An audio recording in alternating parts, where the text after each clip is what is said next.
Hoy vamos a tratar un poco la estructura que tiene que tener la un buen sistema de protección de datos, ¿vale?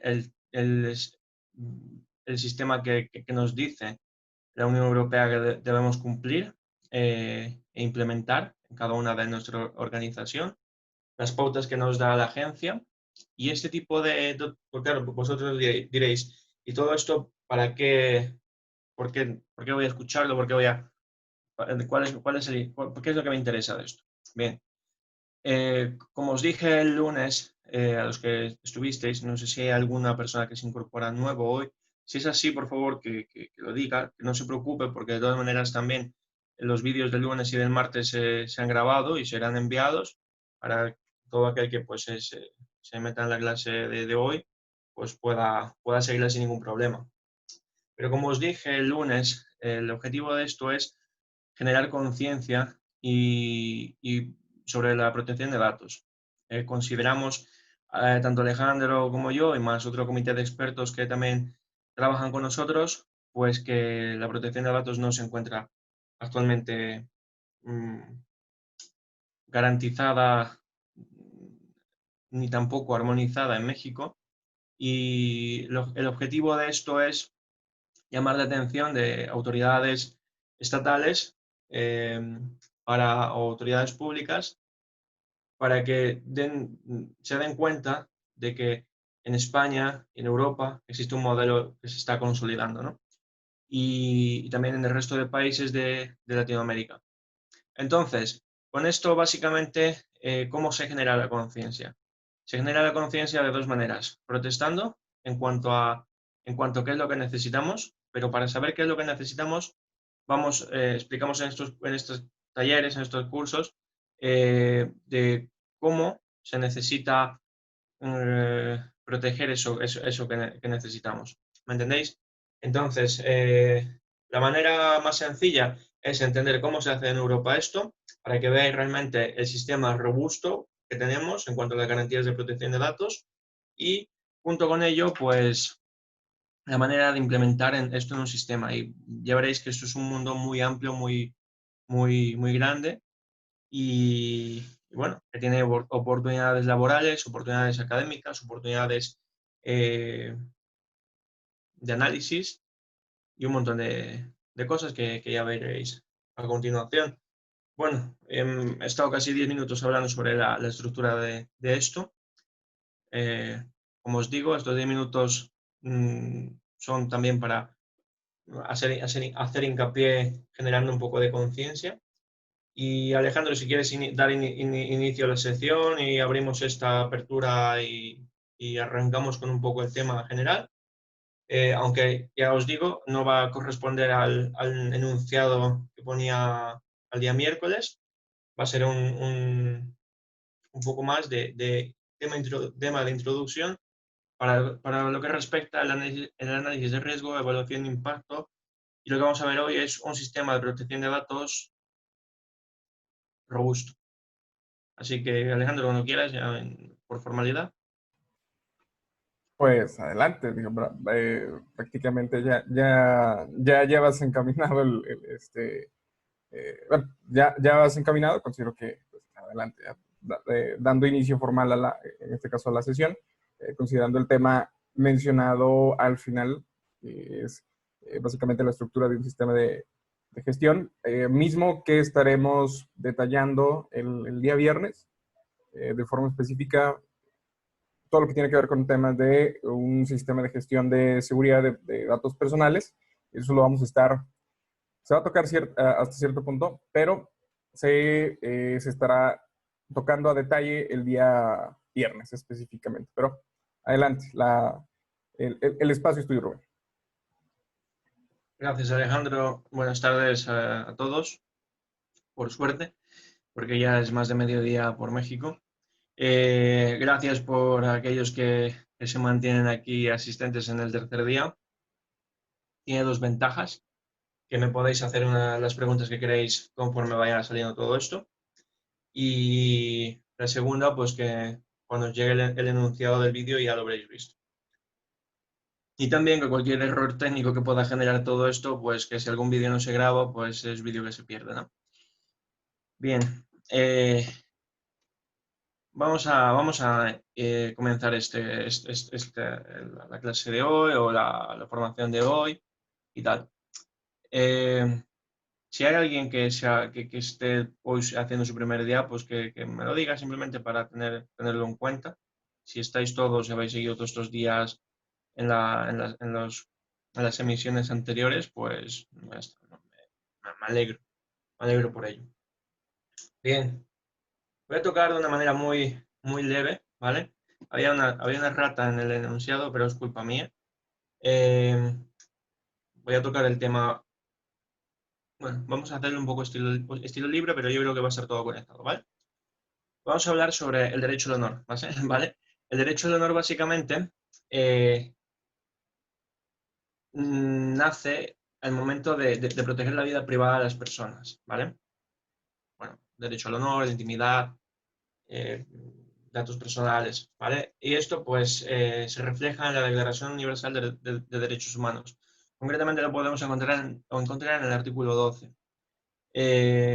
Ahí habla pues de que al final de cuentas toda persona pues tiene derecho a que no se viertan injerencias sobre su persona, ¿vale? Evidentemente esto lo mira desde una postura muy, muy leve, pero lo cataloga como un derecho fundamental, ¿vale? Posteriormente, bastantes años más tarde, vamos a encontrar muchas normativas y tal que hacen referencia junto a ello, pero en el caso de Europa nos encontramos con el artículo 8, que habla principalmente sobre protección a los datos de carácter personal, y esto se encuentra concretamente en la Carta de Derechos Fundamentales de la Unión Europea, ¿vale? Que esto es del año 2000. Bien, luego, pues, evidentemente, con respecto a la Declaración Universal de Derechos Humanos, nos encontramos en textos constitutivos, en determinados apartados, la manera en la que cada país determina cómo proteger estos derechos, este derecho fundamental, ¿vale? Junto con ello, nos encontramos con las leyes orgánicas o las leyes respectivas que hacen referencia concretamente al datos de carácter personal, el derecho al honor, la intimidad de la persona, el uso de la imagen, etc. En México, evidentemente, se cuenta con la Ley Federal de Protección de Datos, respaldada o protegida en su ley. En España nos encontramos actualmente con la LOPDGDD, que significa Ley Orgánica de Protección de Datos y Derechos Digital y Garantía de Derechos Digitales, que es del año 2018, diciembre del 2018, que es básicamente una adaptación o transposición del Reglamento General de Protección de Datos europeo, ¿vale? Bien, ¿qué entendemos por el derecho al honor? El honor como tal, ¿vale? Es una situación totalmente, mm, se puede calificar como una situación social, o sea, determinada por la sociedad, porque es realmente la sociedad quien determina si es honroso o no es honroso determinados comportamientos. No es una situación tanto subjetiva. Pero bueno, esto es filosofía, esto es pensamiento que se puede detallar y expresar de mejores maneras, ¿no? La intimidad, sin embargo, es aquello lo que una persona se reserva, datos sí, datos que una persona reserva sobre su persona con terceros. O sea, es decir, pues, oye, yo quiero compartir estas cosas, pero esto, que forma parte de mi intimidad, no lo comparto contigo, ¿vale? Y la protección de la propia imagen, a día de hoy, junto con los anteriores, se ve bastante, bastante tocado. ¿Por qué? Porque, bueno, evidentemente vivimos una época, como os comentaba el otro día, bastante que se encuentra bastante vulnerado por el uso de cámaras, de fotografías, ¿no? El uso de dispositivos de grabación y las redes sociales y todo ello. Entonces, todo esto es lo que engloba la intimidad, el derecho al honor de la persona y de la propia imagen, ¿vale? Todo aquello que implique, pues, un ataque o una injerencia a su persona dentro de otros aspectos. Pueden ser tanto, no tienen que ser solamente de carácter físico, ¿no? O sea, pueden ser incluso agresiones verbales. Bien. Entonces, ¿cómo vemos a día de hoy este derecho fundamental tanto amenazado como protegido? Pues por dos partes, ¿no? Nos encontramos principalmente las amenazas o los riesgos van creciendo, van en auge en función a cómo de expuesto se encuentra la persona en el mundo. Evidentemente, como os comentaba, el mundo digital, el mundo físico, son dos mundos mm, convergentes, pero que van por líneas quizás unidas, pero de manera independiente, ¿no? Porque si tú en algún momento chapas o apagas tu vida digital, tu vida normal, personal, sigue sin más. Sin embargo, pueden verse afectados, los ataques pueden verse afectados tanto por una parte como por otra parte, ¿vale? Puede repercutir el ataque en alguna de las dos partes.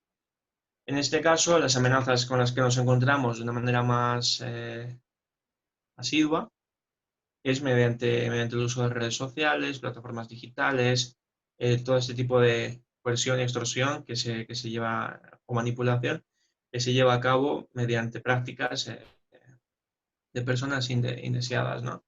Me comentaba Alejandro hace una semana que bueno, le llamaron por teléfono, ¿no? E intentaron extorsionarlo. Ese tipo también es un tipo de ataque, porque a través de intentar recolectar un par de datos de la persona, pues intentan hacer uso abusivo de esos datos y adaptarlos un poco a la conveniencia de ellos. Ese tipo de ataques o extorsiones pueden ser un poco más, también evidentemente va a depender mucho de la persona que lo recibe, porque una persona que lo recibe pues no se siente amenazado o no se siente atacado con ese tipo de situación, pues bueno, pero quizás una persona, pues esa llamada le suponga un trauma, ¿no? Junto con ello, pues le generará determinados problemas, perjuicios y tal, ¿no? Por ejemplo, una persona que se siente amenazada y no puede ir a trabajar, pues evidentemente le va a repercutir en daños económicos también. Bien, pero existen varios tipos de amenazas o ataques. Encontramos pues, los ataques típicos a través de ransomware, de phishing y tal, extorsiones digitales, en las cuales pues, nosotros tenemos una cantidad de datos propios, personales, en distintas plataformas, ficheros, inclusive hablando a nivel físico, se puede hablar sobre un USB, ¿no? Un pendrive, que podamos tener datos de carácter sensible. O sin andar lejos, nuestro teléfono móvil, ¿no? Que si nos es robado, quizás pasemos un disgusto más grande que si nos roban la cartera, porque la cartera, pues podemos dar de baja nuestras cuentas, renovamos nuestro carnet de identidad y, bueno, perdemos una cantidad de dinero. Sin embargo, igual, si nos roban el teléfono es mucho más peligroso, ¿no? Eh, bien, entonces, ¿de qué manera debemos establecer nuestra protección? ¿Cuáles son nuestras garantías reales ante este tipo de amenazas?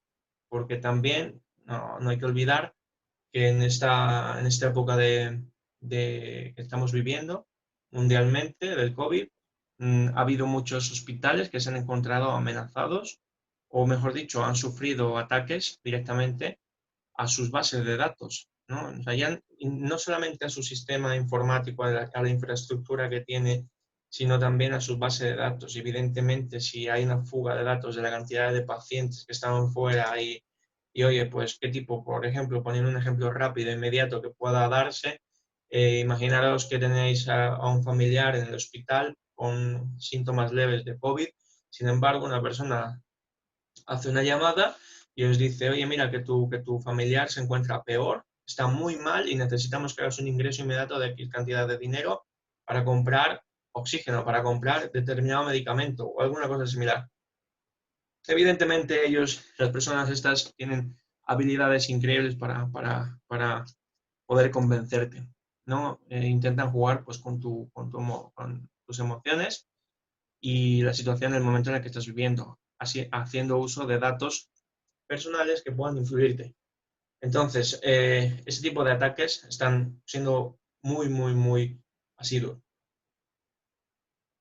Mediante redes sociales, porque hay personas que durante la cuarentena y el COVID se ha grabado en casa y ha pues, podido, mediante una vista panorámica, ha podido la otra persona saber en qué planta vive, en qué calle vive, cómo es su casa, con cuántas personas se encuentra, está desprotegida, no está desprotegida, cuánto tiempo pasa fuera de casa y tal, ¿no? Entonces, todos a día de hoy somos sujetos susceptibles de ataques, todos, absolutamente todos. Porque, claro, uno dice, bueno, no tiene nada que robar de mi teléfono. Quizás sí, quizás precisamente porque te consideras un sujeto totalmente vulnerable a un ataque, pues seas mucho más fácil de atacar. Porque todo esto no es una situación aleatoria, ¿no? Son ataques específicos que te requieren análisis previo para surtir efecto, ¿no? Entonces, son esas personas las que se encargan de, de atacar y orquestar todo el plan. Bien, hemos hablado sobre las amenazas, los riesgos que nos podemos encontrar. Pero ahora, por otra parte, ¿de qué manera nosotros nos encontramos estas garantías? Se dan casos en los que pues, sufres una extorsión, vas a la policía y en la policía pues directamente te dicen, no hagas caso, no vuelvas a contestar el teléfono, olvídalo, o le dices, me han enviado un correo electrónico y el policía te dice, olvídalo, bloquéalo y te da pautas muy sencillas, ¿no? Porque todavía esta parte de delitos informáticos como tal no están, no, son usuales, pero no están todavía tratadas de la manera debida, ¿no? Eh, Sin embargo, pues requerimos y necesitamos todas las personas sentirnos también protegidos y respaldados ante este tipo de amenazas. ¿Cuál es la primera pauta para sentirnos nosotros más seguros? La seguridad digital de las personas, la primera llave del candado, lo tenemos nosotros, nadie más. Esa es nuestra primera llave, ese es nuestro primer password, porque nosotros somos los que realmente vamos a dar acceso a ese tipo de datos, vamos a abrirnos digitalmente, ¿vale? Imaginaos, por ejemplo, que yo voy por la calle y de pronto llevo aquí pegatinas o stickers, ¿no? Pues que dice que me gustan las hamburguesas pues, con salsa cheddar. Me hospedo en el hotel 4 estrellas del Caribe. Me gusta la cerveza belga. Me gusta tal. Y llevo todo ese tipo de anuncios por aquí, ¿no? ¿Qué es esto similar? Esto es similar a la gente que comparte el usuario, su actividad de consumo mediante las redes sociales, ¿no? Mediante pues eso. Pues yo que digo aquí, soy católico, amo a Dios, por ejemplo, ¿vale? Pues si yo voy por la calle con eso, evidentemente cualquier persona va a poder identificar mis gustos, mi ideología, mi pensamiento, mi nivel económico o adquisitivo, ¿no? Entonces, eso en la calle, nosotros no vamos por la calle con ese tipo de marcas, ¿no? O sea, de señas que nos identifican. Porque esas cosas, la típica pregunta cuando conoces a una persona, que ya no se hace esa pregunta, pero ¿cuál es tu color favorito? ¿Qué música te gusta? ¿No? Entre personas físicas, eh, requiere primero una persona que le pregunta, otro que le responde. Mediante el nivel de confianza que os hablaba ayer, va a depender mucho de que esa persona quiera responder a la otra persona, si le genera o no le genera confianza. El problema está cuando mediante unas redes, pues tú identificas cuál es el color favorito de esa persona. O, por ejemplo, qué tipo de música escucha. Porque lo pone en su lista de Spotify, por ejemplo. O en su lista de YouTube. o en sus preferencias. Entonces, en este caso, como os digo, pasa, a ver, un segundito, vale, pasa eso, que la primera llave está en nosotros, ¿vale? La segunda, que nos garantice, que nos dé eh, seguridad, la plataforma en sí, la plataforma en la que nosotros cedemos nuestros datos, ¿vale? Vamos a tratar el tema de redes sociales, que ayer me lo pedían por privado, me dijo, oye, pues, ¿qué pasa con las redes sociales? ¿Dónde están los límites de esta? Vamos a tratar ahora muy leve, porque el viernes trataremos también sobre las redes sociales, pero implicado hacia menores de edad, la manera en la que esto repercute. Y ahora mismo pues voy a tratar simplemente pues, matices muy por encima de lo que necesitamos hablar.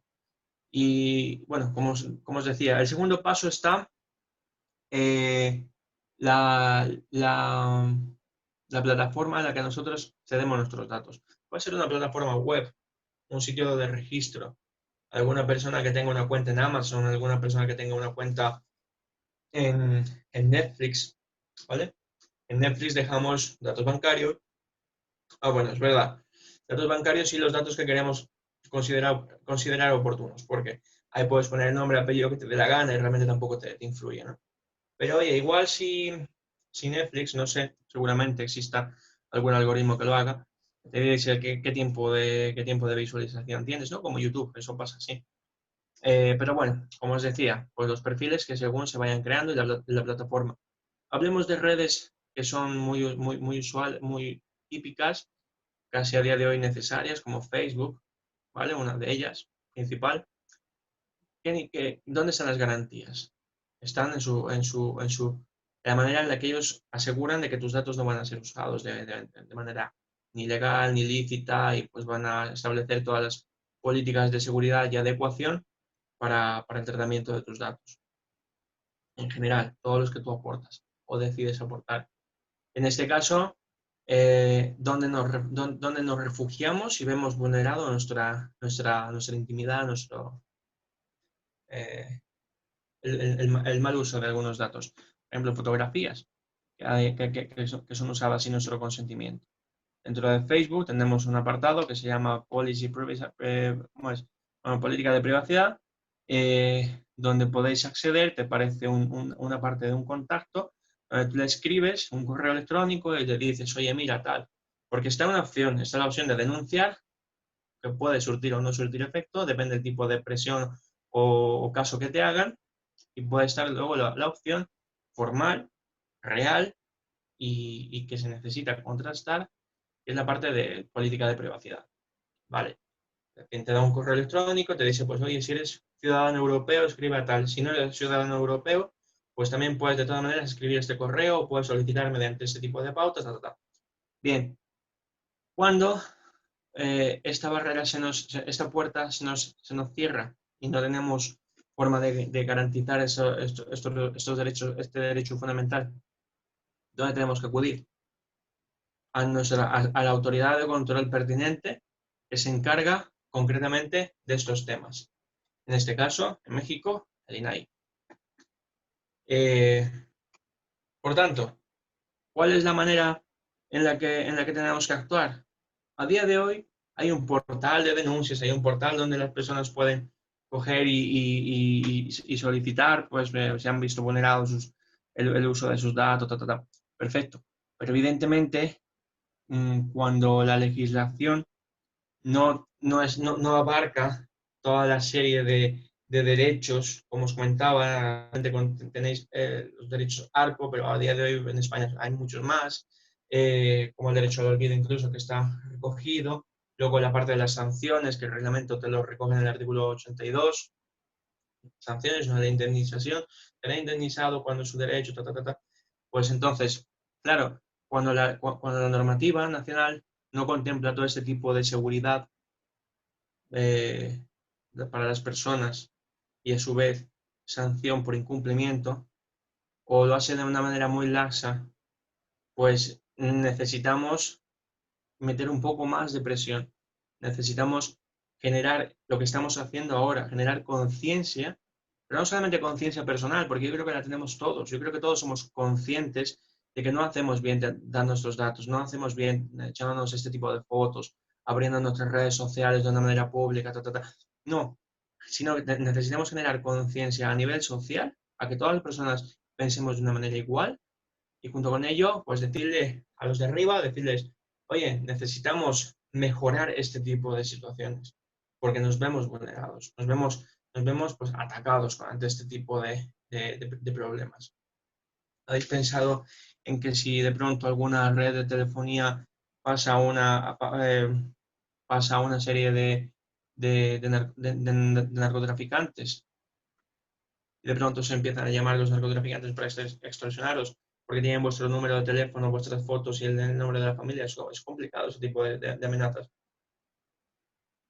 Y muy sensible, pues, o si no es narcotraficantes, si son terroristas. En Europa hemos vivido muy de cerca la parte del terrorismo, tanto terrorismo a nivel nacional como a nivel internacional, viéndonos implicados con Al-Qaeda, con ISIS. Y es complicado, ¿no? Hay muchas redes que se dedicaban a ese tipo de filtraciones e infiltraciones para atacar a las personas y conseguir su financiación. Entonces,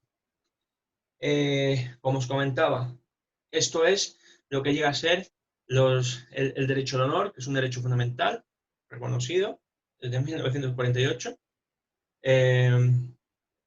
y a su vez por las distintas constituciones de todos los países, más muchos entes internacionales que también lo reconocen, la necesidad y la protección ante las amenazas que se encuentran, y este es el punto clave en el que nos encontramos a día de hoy. Que también algo que supone, supongo que todos queremos seguir navegando libres, navegando con seguridad por la red, ¿verdad?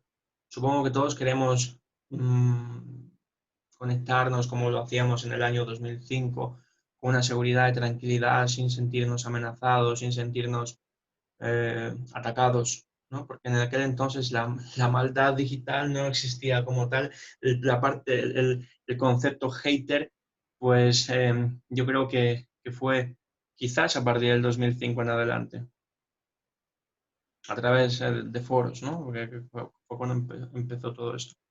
Pero, pero claro, creo que todos queremos seguir andando tranquilos, porque ya nos encontramos inseguros en nuestras calles, en nuestras zonas, en nuestros barrios, más o menos seguros. Pero ya nos encontramos, podemos sentirnos a determinadas horas más o menos incómodos, pues también, o mejor dicho, no es agradable que cuando estamos en nuestra casa, a determinadas horas, que en verdad es a cualquier hora, sigamos sintiendo ese tipo de inseguridad a la hora de navegar, a la hora de entrar, a la hora de acceder a información que nos brinda, que la tecnología nos da esa capacidad de acceso. Bien, en esa parte concreta concluyo la parte que quería hablar, que iba a ser un poco más sobre derecho, un poco más filosófico, un poco tal. Lo he hecho un poco más a nivel sociológico, ¿vale? Para que al final de cuentas es la conciencia y he tocado puntos esenciales que requieren una reforma, requieren que sean contemplados por entes públicos, por entes privados, por las mismas personas, por los usuarios, por los padres, que hablaremos el viernes sobre el comportamiento de los padres con respecto a los hijos. Comentaba ayer sobre el concepto de orfandad digital. Haremos mención porque creemos, estamos muy concienciados con este tipo de situación, con el instituto, de que los menores de edad son un sector totalmente vulnerable y requieren mayor protección. Junto con ello, no quiero terminar esta charla solamente aquí, ahora compartiremos nuestras dudas, preguntas, cuestiones, comentarios al respecto de lo que os dije, pero quiero concluir tocando unos puntos claves, ¿vale? Y quiero que se os quede claro, porque sé y estoy seguro de que en el momento en el que las normas internacionales se estandaricen y se armonicen, la transfronterización de los datos, como hablamos con Alejandra, estos conceptos, como se trabaja en Europa, se trabajará en el resto de países y seguramente, o espero, que no solamente se quede eso ahí, que no tengamos que esperar otros 10 años o otros 15 años a que las leyes cambien y nos sintamos con mayores necesidades. Lo que necesitamos es ahora, porque hay muchos estudios de consultoras, empresas que hablan de que esta es la década de los datos. Esa es la década en la que todo el mundo es consciente de la importancia de los datos personales, sobre todo.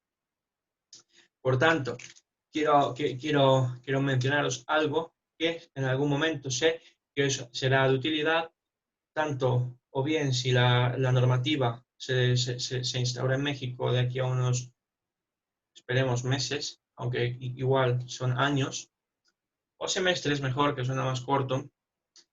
Ya nos estamos encargando, Alejandro y yo, de propulsar este tipo de incentivos hacia los entes. Pero si en algún momento viajáis por Europa, es una cosa interesante que tenéis que tener claro. Ese concepto es muy sencillo, de la estructura de 3 partes en la que se tratan los datos actualmente en la Unión Europea y en otros países de Latinoamérica. Bien, y es principal. ¿Cuáles son los sujetos que intervienen en la protección de datos dentro de una organización? Son 3, ¿vale? Necesariamente 2. En el caso específico, 3. ¿Cómo debería ser realmente esto? Con 3 sujetos. Pero os lo explico. En primer lugar, está el responsable del tratamiento de los datos, ¿vale? En este caso, la empresa. Vamos a pensar alguna empresa, la que queráis. En vuestra cabeza pensad qué empresa es una empresa que trabaje con datos, ¿vale? Vamos a trabajar con cualquier tipo de datos, pero con bastantes datos de personas. Pensad, esa empresa, en ese momento, esa empresa es el responsable del tratamiento de vuestros datos. O de vuestro fichero también, como se denomina en algunos países. Creo que en México también se denomina fichero. Pero bueno, datos. En segundo lugar, no por importancia, sino por nivel de actividad, está el encargado o encargados de tratamiento de los datos, ¿vale? Es la persona que se va a encargar de recoger y recopilar cada uno de los datos personales que vosotros estáis cediendo a esa empresa, ¿vale? Este encargado tendrá la actividad o su desempeño será recoger los datos, tratar los datos según el nivel de responsabilidad que se le establezca. Por ejemplo, en una clínica dental, el que te atiende, ¿vale? Una clínica grande, no donde hay solamente secretario y dentista, sino una clínica grande. El que te atiende, te recibe, sabe que tú te llamas X, tienes un nombre y vives en determinada zona, ¿vale? Porque es el que te recoge los datos de tu localización, el nombre que tienes y poco más, porque no necesita más, simplemente para llegarte una carta, para llamarte por teléfono, tu número de teléfono. Sin embargo, el dentista se sabe solamente tu nombre por identificarte, por no decirte cliente ni paciente, te dice, pues, Antonio. Pero a no le interesa, al dentista no le interesa saber dónde vives, no le interesa tu número de teléfono, porque si él quiere contactar contigo, le dirá al administrativo o a la secretaria, oye, contacta con este chico. ¿Entendéis? Lo que necesita el dentista saber quizás es la edad que tienes, porque, hombre, no es lo mismo que tengas una muela del juicio con 30 años que te la vayan a sacar o que tengas 15 años, ¿me entiendes? O sea, hay diferencias, ¿no? Quizás hay datos que el dentista requiera saber y conocer, ¿vale? Entonces, el dentista pues tiene también su fichero, ¿no? Pues da el nombre, repito, no tiene por qué saber datos innecesarios. Cuándo has nacido, o sea, el día de tu cumpleaños y tal, no. Eso es administrativo, quizás porque te hagan llegar un regalo, quizás por X razón, pero no le interesa determinados datos, ni a uno ni a otro. ¿Entendéis? Cada uno comparte datos diferentes. Sin embargo, ambos tienen el papel de encargados de tratamiento de los datos, ¿vale? Ahora bien, ¿pueden ser los dos encargados de los mismos datos? Puede serlo. Puede ser solamente uno, es el recepcionista o el administrativo y el encargado del tratamiento absoluto. Puede serlo. no es ningún problema. Será el responsable, ¿vale?, en la empresa, que determine el grado de actividad que tenga cada uno de ellos. Perfecto. Por último, está el tercero, que ya os digo, no es por orden de importancia, sino por actividad, que es el delegado de protección oficial o delegado de protección de datos o DPO, que son como se le conoce a la persona que tiene conocimientos sobre materia de protección de datos. Y es aquel que, como os comentaba ayer, la normativa europea, el reglamento, no te pide que tengas un título, una acreditación concreta, ¿vale? Luego, evidentemente, la empresa pues, te dirá o no te pedirá algún curso, alguna acreditación, algo pues, en función de la empresa, ¿no? Hay empresas que te contratan teniendo un certificado de inglés por Cambridge, otros que con tal de que hables y sepas sobre ello es suficiente, pues lo mismo. Entonces, en este caso, el delegado, el DPO o el delegado de protección oficial, de lo que se encarga es básicamente de organizar la estructura de cómo va a funcionar el tratamiento de los datos dentro de la organización. Ese es el papel fundamental, ¿vale? Ese es el que va a decir, tú te encargas de esto, tú te encargas de tal, el delegado tiene conocimiento sobre protección de datos, hemos dicho, él va a ver si el cumplimiento de la página web está acorde, va a ver si los formularios que se encuentran dentro de la oficina o empresa están también acorde, si el tratamiento se está haciendo de manera correcta y adecuada.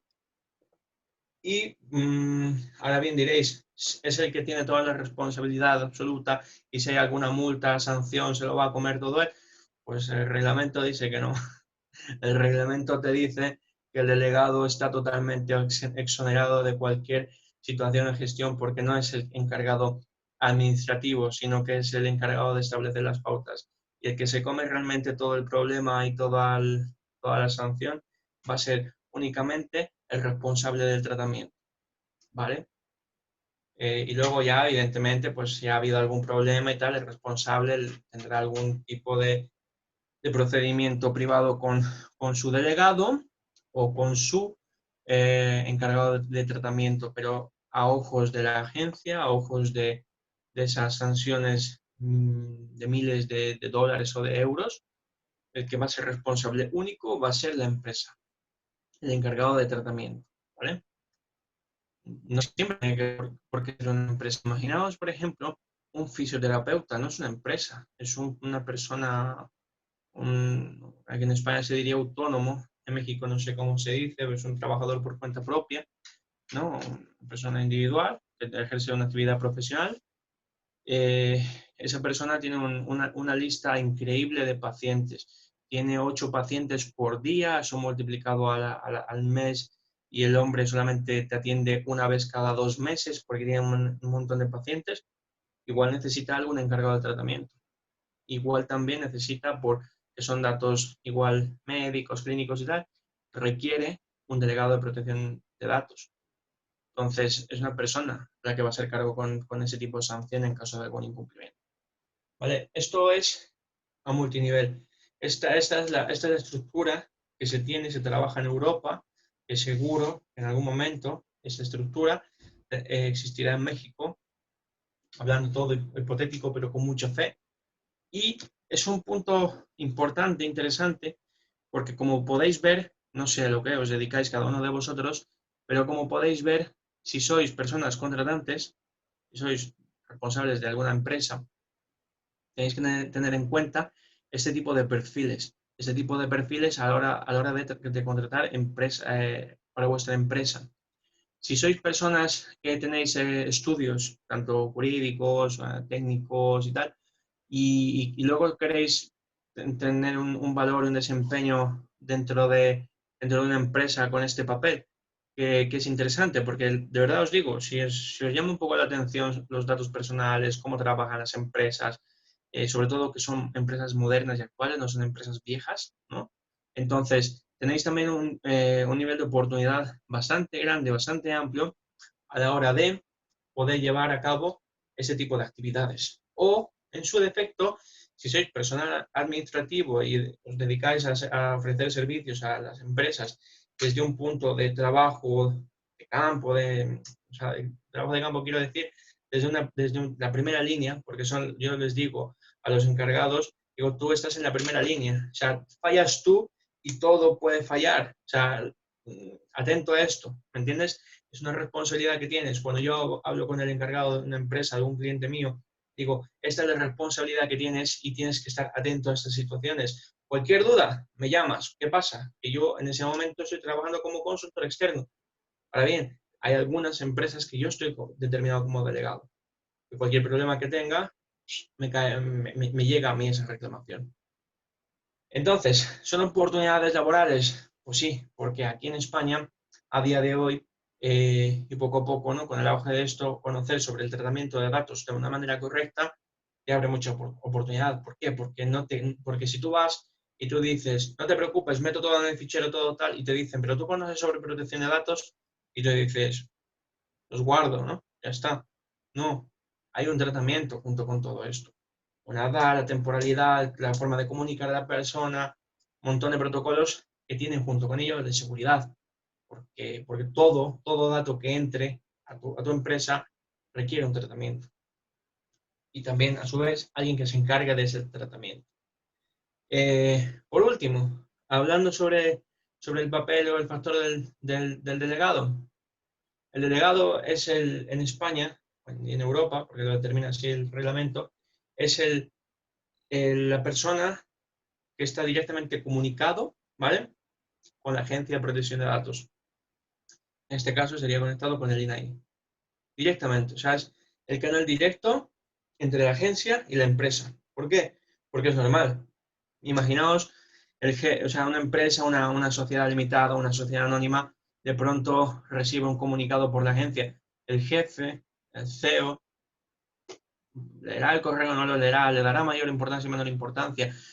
El jefe no quiere que la gente tenga su número de teléfono, ¿me entendéis? O sea, no.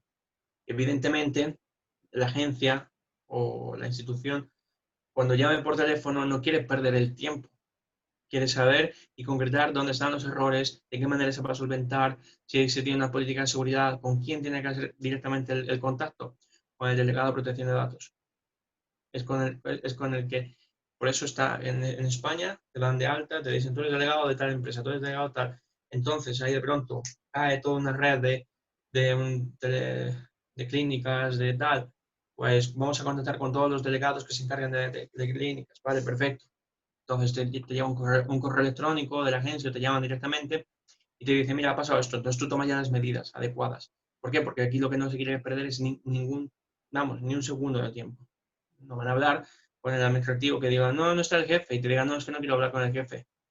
O el jefe te diga, no están mis empleados, no es que quiero hablar con alguien, con el especialista, con el que sabe dónde están todos los datos dentro de la empresa. Es por eso que esta figura del delegado de protección de datos es una figura nueva, una figura interesante, y a su vez tiene de todo, ¿no?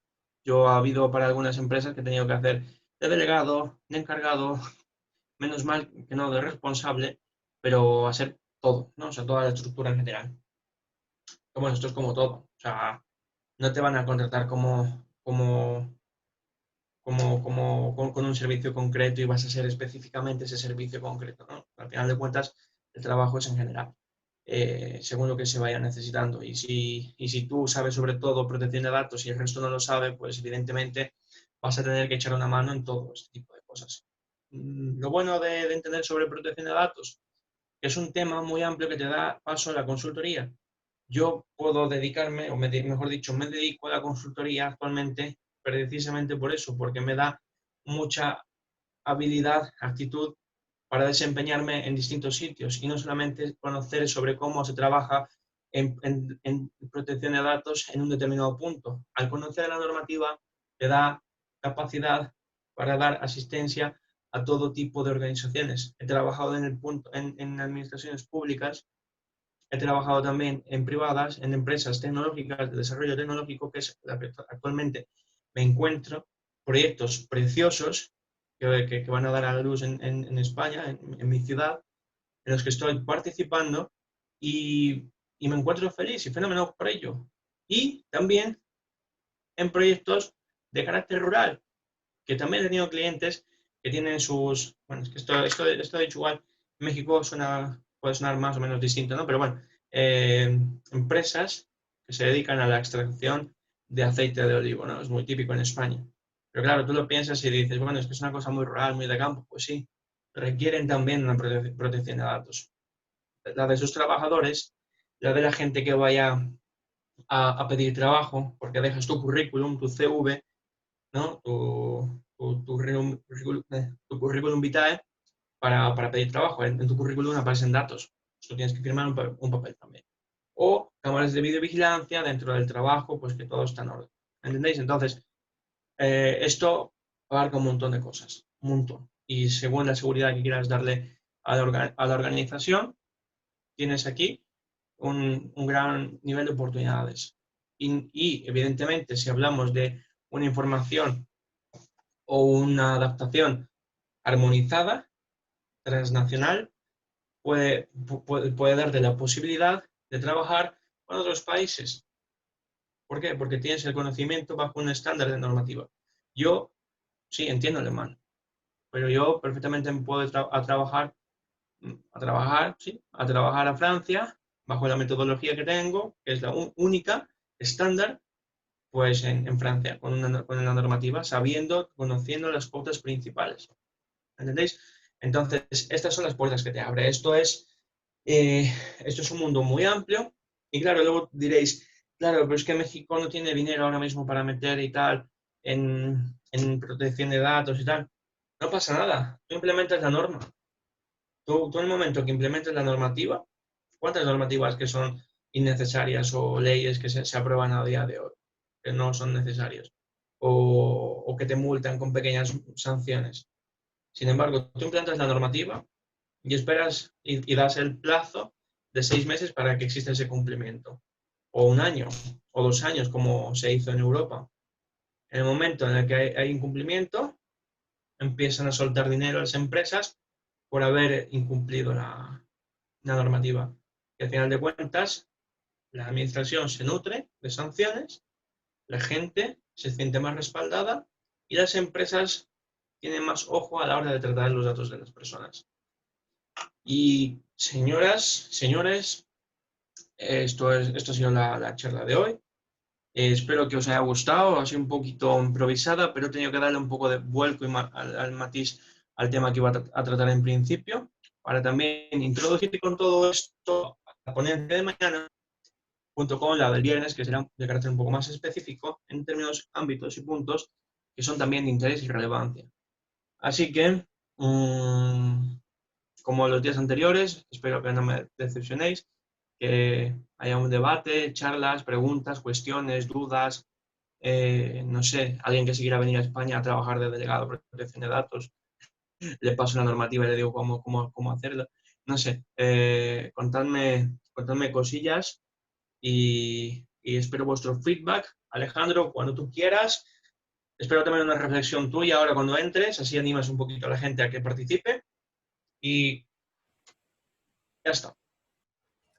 Claro, como tal, por ahí mencionan, dice, leí un artículo al respecto del tema que mencionas con la parte de personas que ven contenido pornográfico y de repente reciben un correo electrónico amenazándolos para tratar de conseguir dinero.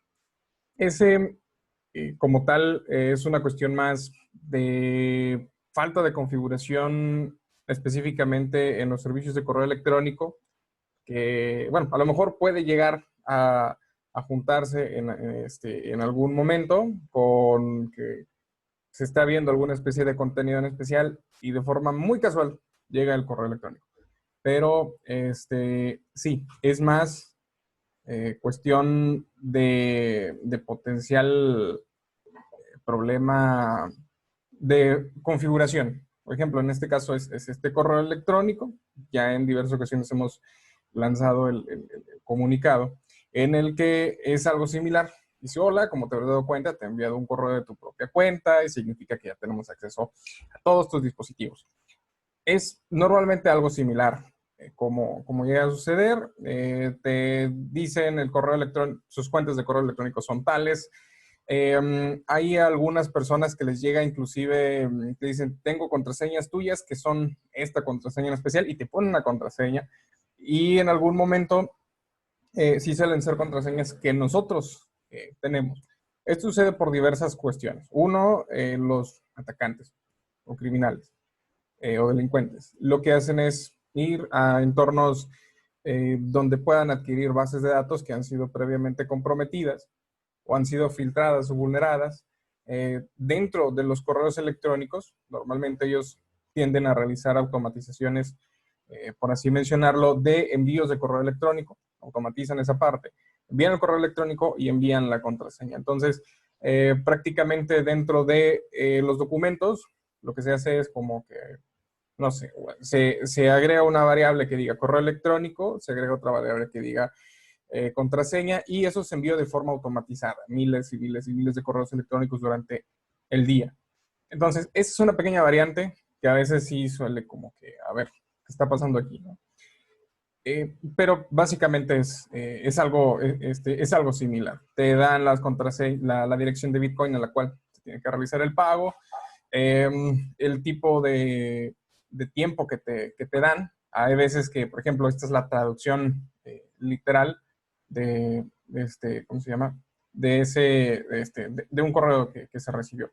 Hay algunos otros que son relativamente similares, por ejemplo, que de esta persona que se recibe y hace mención, y soy un investigador privado, me contrataron con la finalidad precisamente pues, de buscar que investigarte y cosas por el estilo, pero la persona que me contrató no me pagó y pues ahora lo que espero es, pues si quieres te vendo tu información y te digo quién me contrató por el porcentaje que no me han pagado. ¿Por qué? Pues porque le tengo que pagar a en este caso hace mención de que tiene ahí unos hackers chinos y pues necesita pagarle a esos hackers chinos. Normalmente cuando sucede ese tipo de cuestiones es por una razón, bueno, por tres razones principalmente. Hay tres protocolos o tres servicios que uno, bueno, les reitero, esto es relativamente un poco más técnico. Para prevenir o evitar eso, lo que se debe hacer realmente es agregar esos tres servicios. Ese que dice DKIM, DMARC y SPF. Cada uno de ellos agrega hasta cierto punto un valor de autenticación, un punto de autenticación, un punto de prevención de suplantación de identidad y un punto de reenvío de correos electrónicos a través de servidores externos. Esto lo detallamos específicamente. En temas de DKIM, lo que hace es decirle a todos, bueno, cuando nosotros enviamos un correo electrónico, el servidor que recibe el correo electrónico dice, a ver, ¿quién eres tú y de dónde vienes? Eso es específicamente lo que se hace. Entonces, el servidor que recibe el correo valida que realmente estemos enviando el correo desde un servidor donde el dominio está fijo, por así mencionarlo.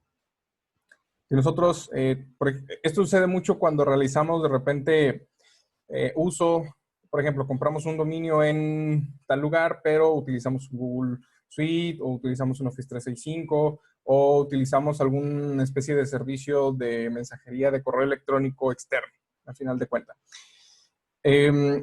Es muy importante aplicarlo para evitar temas de, llámese inclusive de que los correos electrónicos se vayan a bandejas de spam. Hasta para eso nos puede llegar a servir. Prácticamente para darle una autenticación al correo que recibe, al servidor de correo pues, que va a recibir nuestros correos electrónicos.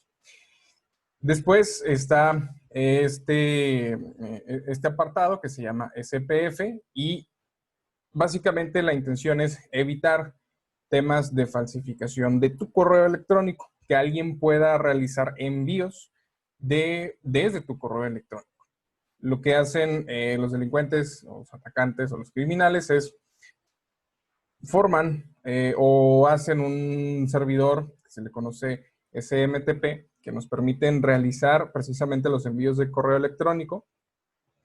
Lo hacen y pueden a partir de ahí enviar correos electrónicos con nuestro nombre. Por ejemplo, alejandro@iciberseguridad.io, y comienzan a realizar el envío de correos electrónicos a través precisamente de nuestro correo. Ahí es donde sucede ese punto que normalmente, pues básicamente permite que nos lleguen correos electrónicos desde nuestro mismo correo electrónico. ¿Por qué? Porque son procesos automatizados. Y está el otro registro también, que este es similar al anterior, pero evita como tal el que puedan llegar a suplantarnos hasta cierta forma. Por ejemplo, el de Mark, perdón, el SPF, ese es un registro, ahorita les menciono exactamente en dónde los encontramos. El SPF lo que hace o lo que evita es que se envíen correos electrónicos desde nuestro dominio, por así mencionar. Y el de Mark lo que evita es que a lo mejor nosotros tenemos un correo que dice, no sé, ciberseguridad.io, pero yo no tengo agregado este registro. Y lo que sucede es que esta persona puede de alguna forma hacer que los correos que él está enviando parezca que vienen de un correo mío, pero no es exactamente así. Si mi correo o si mi dominio es iciberseguridad.io y el de él es ciberseguridad.io, esta persona puede suplantarlo. O inclusive poniéndolo en contextos completamente diferentes, a lo mejor tengo un correo de Google, literalmente google.com, pero yo quiero suplantar a alguien que es de Amazon. Bueno, en este caso se envía el correo electrónico desde ese dominio de google.com, pero le llega como si fuese de Amazon. Es por eso que llegan ese tipo de correos electrónicos y es ahí donde la gente termina por asustarse, claro que sí. Más cuando, por ejemplo, llegan a ver ese tipo de contenido en el dispositivo, sí tienden a asustarse, por así mencionarlo. Ahora, hay una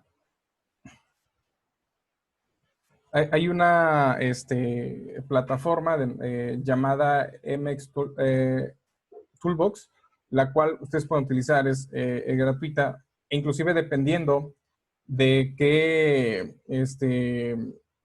de qué proveedor de servicio ustedes utilicen. Por ejemplo, si ustedes tienen un proveedor de servicio de Google o similar, eh,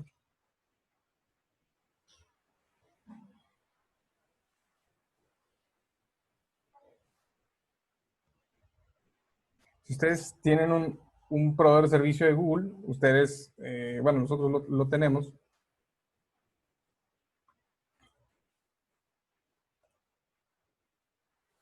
Ustedes pueden checar o ustedes pueden validar a través del proveedor. Si tienen Office 365 es exactamente similar o el proveedor que tengan.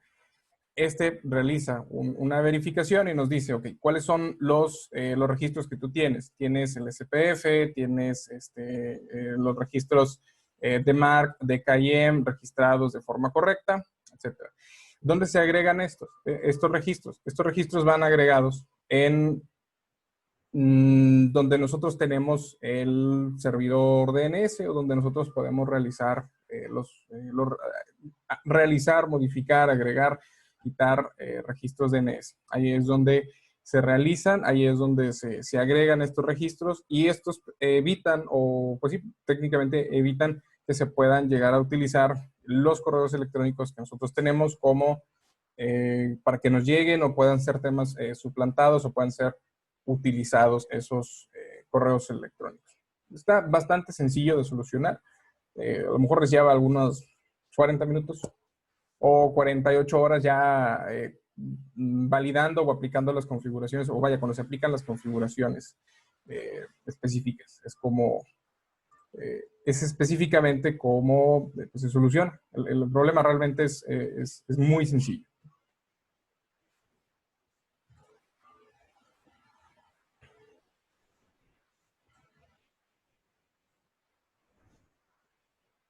Bueno, así se soluciona.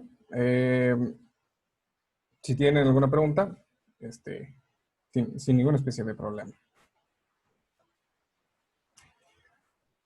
Porque hay un comentario. Dice, antes que nada, saludos desde la península. Me dedico a las telecomunicaciones y consultoría. En estos últimos meses nos hemos estado metiendo mucho en temas de ciberseguridad y estos temas de privacidad.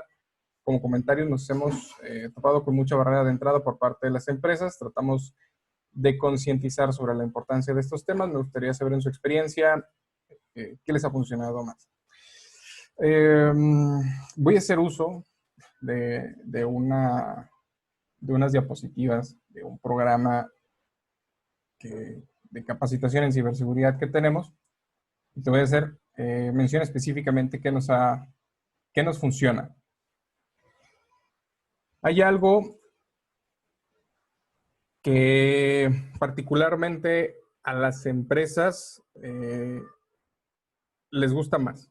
Y es, uno, jamás les hablemos de malwares, de soluciones tecnológicas, de amenazas informáticas. Eso es muy trivial para las personas que toman decisiones y principalmente es completamente opuesto a lo que realmente ellos suelen hablar. Lo que suelen normalmente hablar es algo que se llama, pues, a final de cuenta, todo lo que tiene que ver con temas específicos todo lo que tiene que ver con temas de dinero es específicamente como ellos hablan. Entonces, forma parte de las cosas que nosotros también tenemos que comenzar o de la forma en la cual nosotros tenemos que comenzar a hablar. El hecho de poder nosotros tomar todo el panorama general de la organización y poder decir, oye, si podemos tener incidentes de seguridad, por ejemplo, si en temas de protección de datos, a lo mejor podemos decirle, tenemos que cumplir con regulaciones, si no, podemos ser acreedores a una multa de, no sé, de 15 mil dólares, o podemos ser acreedores a una multa de 300 mil dólares, por mencionar algo. Pero yo te puedo ayudar a reducir esa multa o puedo buscar que las probabilidades de que sucedan esas multas sean en tanto, pero necesitamos realizar una inversión de tanto y, no sé, necesitamos realizar una inversión de 10 mil dólares para evitar que puedas gastar esos 15 mil dólares o esos 20 mil dólares posteriormente. Es necesario hablar sobre estos potenciales temas, sobre cómo a final de cuenta un potencial incidente, ejemplo, un malware, un ransomware, que pueda llegar en alguna ocasión puede llegar a afectar la parte de la operación. Bueno, esa operación, obviamente, si afecta a lo mejor un servidor, pues ese servidor, dependiendo de cuántos procesos operativos tenga en ese momento, a lo mejor tiene un proceso para cobranza, tiene un proceso para ventas, tiene un proceso para facturación, tiene un proceso que lleva pedidos por parte de un cliente o un proveedor, no sé, todo lo que pueda llegar a tener implícito ese proceso o ese servidor, ese activo en específico, hay que contabilizarlo. Obviamente un incidente no son de 5 o 6 mil dólares, normalmente suelen tener mucho más impacto en esa parte y hay que saber jugar con esa parte. Es decir, a lo mejor todo un incidente, por muy mínimo, a lo mejor que se caiga el servidor 3 horas, pues eso nos puede llegar a costar, considerando todo lo mencionado anteriormente, 100 mil dólares.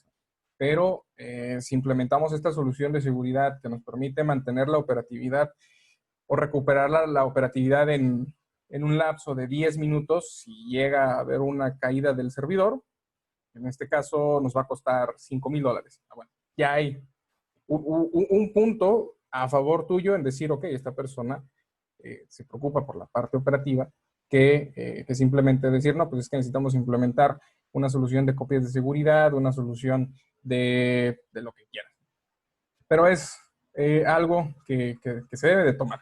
El hecho de conocer un poco, digo, ya no estamos saliendo la temática de datos personales, lo siento, Rubén, pero debería de ser un poco de lo que se debe tomar. De como quiera, si gustan, lo revisamos, lo detallamos un poco más el día viernes. Pero experiencia personal, hablar principalmente de temas económicos, jamás tecnológicos. Obviamente la tecnología ya va implícita cuando nosotros le vamos a decir, necesitamos implementar esto, nos cuesta 5 pesos o nos cuesta $5, pero si sucede un incidente y no lo tenemos, nos va a costar $150. Más la recuperación, obviamente, ¿no? Porque no solamente es el impacto, sino hay que recuperar otra vez sistemas, hay que recuperar operaciones, hay que recuperar muchas cosas y todo eso tiene un valor monetario para la organización y les da más miedo perder dinero a, en este caso, a gastar. El problema es que muchas de las veces no tenemos la forma de sabernos vender. Entonces, ese es el problema. Claro, Erika, el día viernes vamos a, eh, con Rubén, abordar la parte del sistema de gestión de protección de datos, en el cual vamos a ver las medidas, como hace mención al menos la parte de la ley de protección de datos, las medidas tecnológicas, administrativas y físicas para poder prevenir la parte de, ¿cómo se llama? Pues sí, para prevenir que a final de cuentas la información se vea comprometida, dentro de lo cual ya vienen medidas tecnológicas como soluciones anti-malware, soluciones a lo mejor de copias de seguridad, políticas de seguridad, por mencionar solamente algunos de los puntos, y ahí si gustas detallamos sin ningún problema. No sé específicamente qué tipo caer en qué. No, no sé si sea el de los correos electrónicos. En dado caso sea el tema de los correos electrónicos, te reitero, es meramente temas de configuración que se deben de realizar donde tenemos nuestro servidor de correo electrónico. Y es donde se debe de aplicar. Héctor, de nada, Héctor. Pero de igual forma, si nos damos la vuelta el día viernes, Héctor, detallamos un poco más en esa parte. Inclusive vemos ese punto de retorno de inversión en temas de seguridad. Yo quería añadir a lo de Héctor porque también comentó un poco sobre que tratan sobre ciberseguridad y privacidad, ¿no? A nivel de privacidad, a la hora de entrar con las empresas, es verdad que las empresas grandes es un tanto más complejo entrar con ellos porque te encuentras con un conflicto, ¿vale? Te encuentras con el conflicto de lo lleva mi abogado o tal persona. La parte que, por tanto, cuando te dicen que lo lleva un despacho de abogados o lo lleva su informático y tal, el problema es que muchos despachos de abogados y a su vez empresas de estas que llevan páginas web y tal, no tienen conocimientos realmente a nivel de ciberseguridad ni tampoco a nivel de protocolos de seguridad, ni evidentemente en cuanto a protección de datos, porque yo me he encontrado situaciones de empresas deficientes que pagaban mucho dinero en protección de datos o bueno, o mucho dinero o muy poco dinero, porque la situación que se dio hace un año era una empresa que enviaba pues los documentos y aquí tienes los documentos, te cobramos 30, 40 euros al mes, que claro, como cuota mensual de suscripción está genial, ¿no? Porque tienes un cliente fijo que te está pagando X cantidad todos los meses por hacer nada, por enviar documentos, cambiando el nombre y punto. Pero la protección de datos no funciona así. En el momento que se vea esa empresa con problemas, realmente se va a dar cuenta de que eso no está bien. Y hay dos puntos. En primer lugar, para acceder a una empresa a nivel de protección de datos o un negocio, que es mucho más sencillo a veces, son dos opciones. Una, o contactas con despachos de abogados que tengan a su vez algunos clientes de negocios, empresas, y tú les dices, oye, pues mira, tú te encargas de la parte legal y al final de cuentas tú dotas de seguridad a esa empresa, ¿no? Pues vale. Para evitar ese tipo de problemas y demandas, aunque son las que a ti te mueven, yo pues te conecto a este tipo de servicios que van a hacer que esa empresa, pues, o tú me pagas a mí o tú me recomiendas a esa empresa para llevar estos aspectos concretos. Entonces, la manera realmente de abordar es eso, o contactar con algunos profesionales que tienen ya, se encargan de esas empresas y te contratan a ti como un consultor externo, o en su defecto, abordar a los negocios desde la parte más vulnerable, más pública, que es la página web. Porque evidentemente tú, para saber y conocer cómo trabaja un negocio en protección de datos dentro de la empresa, dentro del nivel físico, pues es más complicado, porque tienes que acceder de alguna manera. Por ejemplo, si vas a un dentista, tienes que ir al dentista, darte una cita y ver cómo funciona. Evidentemente es un tostón, no te vas a gastar un dinero ahí para ver una posible oportunidad. Sin embargo, la parte pública, que es su página web,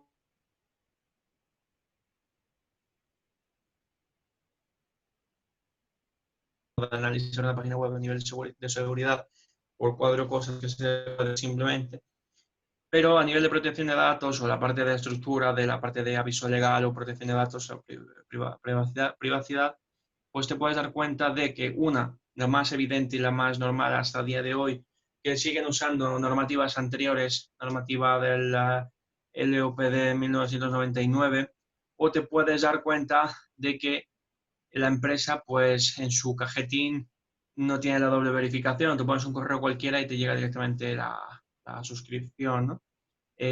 O en su defecto, pues de que encuentres todo es un lío, no tiene la estructura adecuada, porque te das cuenta que esa empresa lo que ha hecho ha sido copiar la protección de datos de otra página, ¿no? Entonces, la manera adecuada, una manera muy quizás elegante, puede ser, es que tú vayas y escribas un correo electrónico o vayas personalmente y digas: disculpa, he identificado deficiencias en tu página web, yo me dedico a ese tipo de consultoría de protección de datos y me gustaría contigo, pues, comunicarte cuáles son los problemas que tiene tu página. Porque ante este tipo de situación te estás enfrentando a una sanción, creo que son unos 10.000 euros por lo bajo, ¿no? Entonces, por una deficiencia en su página web, a nivel comunicativo y privacidad, solamente a nivel de la estructura que no cumple con ello. No luego cómo hace el tratamiento, sino solamente por eso. Entonces, es la forma más rápida y más elegante, o enviarle un correo electrónico y explicarle. Evidentemente, si vas a personas es mucho más fácil, porque que te reciban y te dice: oye, ¿cuánto me cuesta? Pues ya depende del precio que tú le vayas a poner.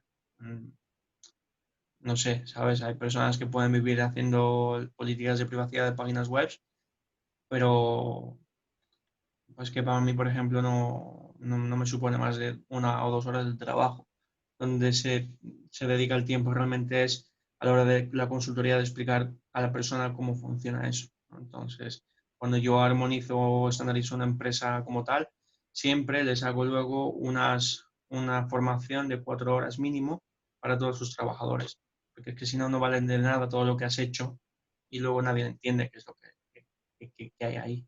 Simplemente te dicen firma ahí porque tienes que firmar. Entonces, son los puntos para poder acceder o buscar oportunidades laborales a nivel de cliente. Ese es el punto que te daría el consejo, Héctor, que es la manera en la que yo trabajo, luego por referencias, porque tú le haces una página web a una persona y luego el otro le dice: oye, ¿quién te ha hecho esto de la página web? O empresas de marketing también que trabajan con ese tipo de sector, porque te hacen la página web por WordPress, pero luego dicen política de privacidad, ni idea, y se la dejan ahí a la persona. Entonces, son opciones. Hablando de política de privacidad, hace mención Alejandro, y si una empresa que tiene una página web en la que se recoge solo el nombre y el correo de las personas, también está obligada a presentarte el aviso de privacidad. Si te está pidiendo el nombre completo, sí, porque si tu correo, por ejemplo, es el típico que se usaba en el 95 y ponías Pepe Grillo 85 porque correspondía a tu año de nacimiento, y luego junto con eso, pues lo que ponías era, pues, luego tu nombre, pones José, y no tienes, no se identifica, no es problema. Sin embargo, si pones tu nombre completo, en este caso mi nombre, Rubén Orellana, y luego pongo un correo electrónico asociado a mi persona, con nombre y apellido, identificable de manera directa, evidentemente, sí son datos personales, siempre y cuando sea capaz esos datos de identificar a esa persona, requiere una política de privacidad. Una política de privacidad incluso anunciativa, porque incluso aún así, diría yo, bajo mi parecer, una newsletter que te pide para tu correo electrónico para que te envíen publicidad. ¿Por qué? Porque ese correo electrónico igual por sí solo no te dice mucho, pero igual ese correo electrónico buscado en Google te aparecen cosas muy amplias e interesantes, porque te enlaza con tu perfil de LinkedIn, porque te enlaza con alguna cuenta pública que se encuentre, ¿no? Entonces, puede pasar ese tipo de cosas. Mi consejo, toda página web que tenga un aviso de privacidad y sencillo. Y si esa página web, que es lo que estamos haciendo con Alejandro, adaptando la página del instituto a un punto América europeo, plan, o México europeo, nos vamos a adelantar para que tenga una estructura de que cualquier ciudadano europeo se sienta identificado o respaldado bajo las mismas directrices del reglamento. Entonces, no tiene nada de malo, porque lo único que estás dotando es de mayor seguridad y aparte eres tú quien decide. Y como va más o menos por la misma consonancia de la ley actual mexicana, pues no tiene tampoco, no varía. O sea, no estamos inventando nada, simplemente estamos subiendo un poquito el nivel de seguridad. Por tanto, mi recomendación, toda página web que tenga un aviso de privacidad, que lo tenga, siempre, siempre, porque salvo que luego no te pida nada. O sea, si no te pide nada, evidentemente no hace falta. Pero si te pide algo lo más mínimo, que lo tenga.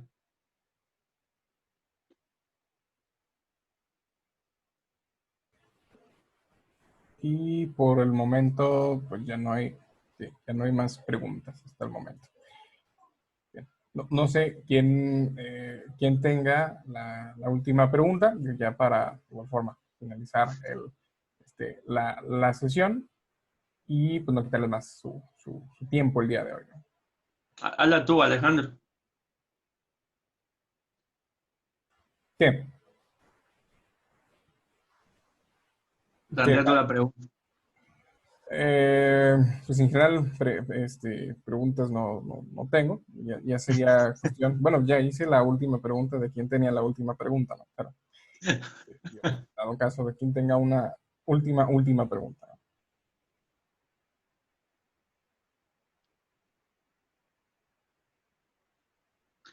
Mientras tanto, deciros eso, que estoy a vuestra entera disposición estos días. Cualquier cosa que necesitéis ahora y después de estos talleres de concienciación, os animo a que compartáis luego esto con vuestros contactos.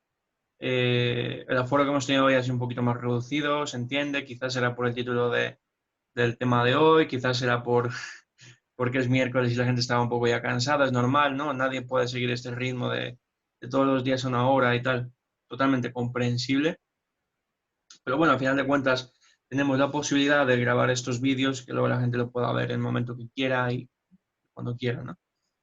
Es lo bonito de la tecnología mientras sea bien utilizada y que cualquier cosa que se necesite, que se quiera debatir, charlar mañana, porque lo hacen, lo han escrito a mí también ayer sobre las redes sociales un poco que hablase hoy y cualquier tema que queráis que toquemos mañana y pasado, estamos abiertos. De todas maneras, nuestro proyecto con Alejandro sigue adelante. Estamos llevando la conciencia de la protección de datos.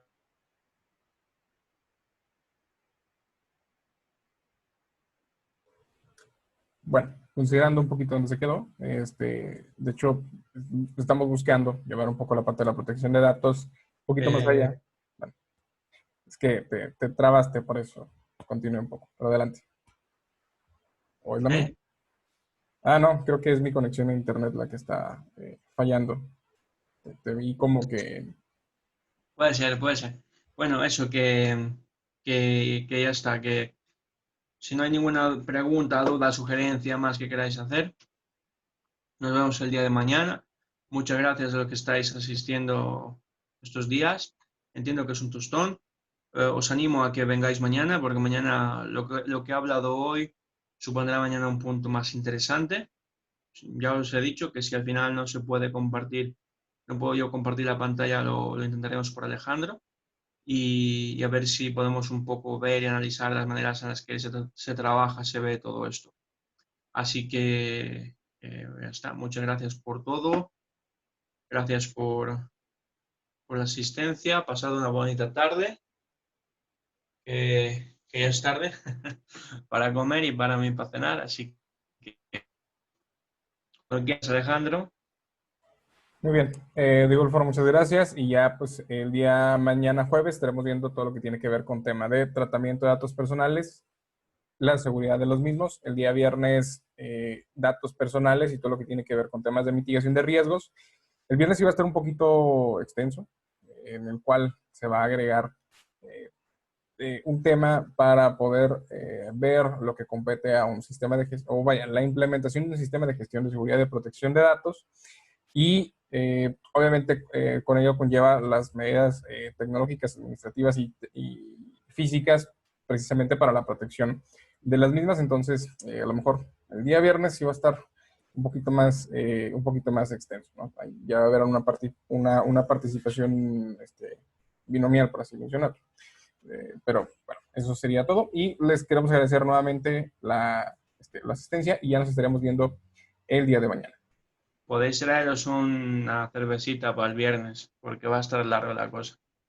Ya está. Cerveza, café, tónica o agua oxigenada, porque después de que hable Alejandro esto va a picar un poco. Es correcto. Sí. Muy bien, entonces pues nos estaremos viendo el día de mañana a la misma hora y pues ya viendo ya temas específicos de tratamiento de datos personales y la seguridad de los mismos. Muchas gracias. Muchísimas gracias y excelente tarde.